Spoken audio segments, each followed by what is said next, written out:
So, you have reached the crossover edition of my Instagram and my Substack. On my Instagram, I usually pair, today literally pair, books and beverages. This is a pear and vanilla old-fashioned. That's the first drink I've had in a month, so cheers. And I am pairing that beverage with a book called The School of Life, which I was going to talk about on my Substack because I'm doing this series on the global rise of self-help. But I thought I would do a crossover and pair the book with a beverage and do it in the spoken/visual medium instead of the written/still picture medium, which I usually would do. Anyway, so I'm pairing it with an old-fashioned because of an anecdote. A few years ago, we were playing Dirty Santa. You know what that is? That is the game where you steal each other's presents. And one of my friends opens up a package and finds a book by Elaine de Botton in his Secret Santa present. And another one of my friends said, "Oh, he's such a bore." And I have to agree here, he is a bit of a bore. And alright, so I have a few gripes with this book. The first, and actually, to characterize my gripes, it would be that this is too much Freud. This whole School of Life program is too much Freud, whereas Jordan B. Peterson with his whole, Jungian vibe is very much, optimistic that we can improve a lot, but this is very pessimistic and says, oh, I'm terrible, you're terrible, we're all terrible, so therefore we have to have sympathy for all human beings because we're all terrible. I think that is way too harsh on humans. For the most part, we're actually pretty good, so I'm not buying this whole ultra pessimism thing about the human condition. The other thing, which I'm not so sure about, is the overly focused. The whole structure of the program is overly focused on childhood as the source of all our difficulties, and I think that A is patently false because, as we know, so much more of what makes us us begins even before we're born. So much of what happens in utero affects us. So much of what happens, what genes we have affect who and how we are. To blame all of our problems on our parents is, I think false. And more importantly, it is unuseful. Don't get me wrong, I love Locke.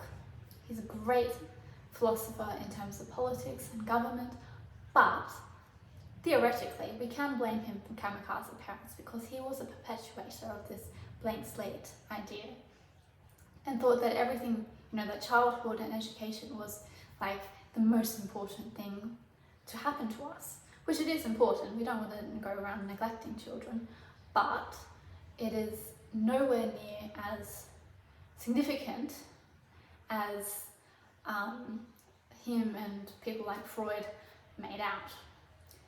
The other issue is that by perpetuating the idea of the blank slate, we end up with these, this parenting style of today where there's constant coddling of the child and these kamikaze parents that go into battle for their children. So, and this is what Jonathan Haidt and Greg Lukianoff talk about in Coddling of the American Mind, that from this very coddled childhood comes all these demands for safe spaces and trigger warnings and so on. So it's not necessarily that perpetuating the idea that childhood is super duper duper duper important is healthy in terms of the kind of parenting that it creates, but it's also not very healthy for children to blame their parents for everything. So I'm not so fond of the focus on childhood in this book, and I think it is more healthy to kind of let bygones be bygones and not blame our parents for everything. So after all that criticism, I have to say there are some good pieces of advice, but they mostly fall under the category of others in the book, or rather, if you're watching the videos, topics about kindness and charm and emotional education in regards to relating to others is where the School of Life really hits the ground running and gives, good practical pieces of knowledge. And the first of these is under the title Kindness, and he says this as, he calls this the charity of interpretation, but I would say it is the benefit of the doubt, to not assume that people behave badly because they are bad, but usually people behave bad because they feel bad. Or sometimes we think people are behaving badly, but it's us that are the problem. And this is like really a classic piece of advice that we really need to carry into politics at the moment, particularly with the amount of polarization at the moment. And there's a classic kind of truism when you talk about the left thinks the right is evil and the right thinks the left is misguided. But really, it needs to be re-articulated as competing virtues, that on one hand, like if we're talking about, say, the expansion of the welfare state, the left says, oh, but it's fair to give people more money, as it creates more equality in society, it helps their living standards. And then the right says, oh, but if we do that, then if we create a welfare state that traps people, then they have no ability to aspire, they have no ability to improve their lot in life. So it is this kind of competing virtues between fairness and equality and aspiration that creates these stoushes in politics. And instead of thinking the other side is either evil or stupid, we think of them as putting forward a different virtue, or in the case of the righteous mind, which is Jonathan Haidt's kind of signature piece, is that we think about different sides of politics as have different taste receptors in regards to morality. So, that is one really good piece of advice, not just in politics, but in general, to give people the benefit of the doubt and not assume their motives. The other piece is like thinking of people's strengths and weaknesses as two sides of the same coin. And if we get annoyed at someone's, what we call weakness, then it's often part of them that we really like. For instance, if we know really creative people in our lives, then we often also know them to have very creative timekeeping abilities, and we sometimes can judge them and feel like they're not appreciating us because they're always running late or whatever.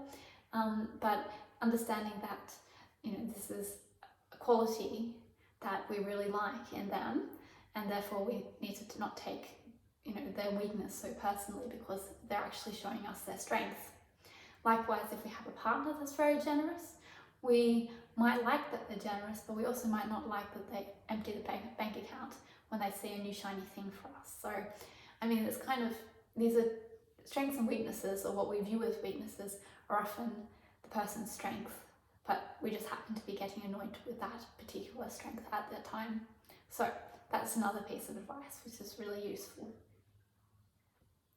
And then there's another section called Charm, which is another really good section and lots of great advice. For me, the standout was the section on shyness, and because that is something I quite struggle with and really need to learn to overcome, because it is not very nice to be around shy people. In fact, it is quite rude to be shy, and to the extent that it's kind of like pride. How proud people are like, oh, I'm the best person here, I'm in terrible company because no one can match my brilliance, and blah blah blah blah. This is what pride does. It means you're uniquely good and you're always in bad company. But shy people, on the other hand, they are like, oh, I'm the worst person here, I'm so boring, I have nothing to contribute, blah blah blah, I am the worst person here. So, in both cases, you either think you're uniquely good or uniquely bad, but in actual fact, no one is very unique. We're all kind of, equal in the sense that we can all share something to a conversation, we can all always add something, we can always show ourselves in the most authentic way. And if you're shy or proud, then you don't tend to do that. So shyness is not really a virtue, and it's really good to be able to overcome that, because then the rest of the charming habits can come out, like social risk taking, where you be the first person to initiate a social interaction and build connections that way, or warmth, that is showing yourself as vulnerable, and also allowing other people to open up to you by being in that state of vulnerability. So that is where the School of Life is really at its peak. It has really good advice when it's talking about how we can relate to others and help others and be a good partner and friend and co-worker, etc. And all these facets of life, when we're dealing with people, it's really good to employ some of their techniques. For us, on the other hand, for ourselves, we probably just need to take ourselves less seriously, and we'll be right.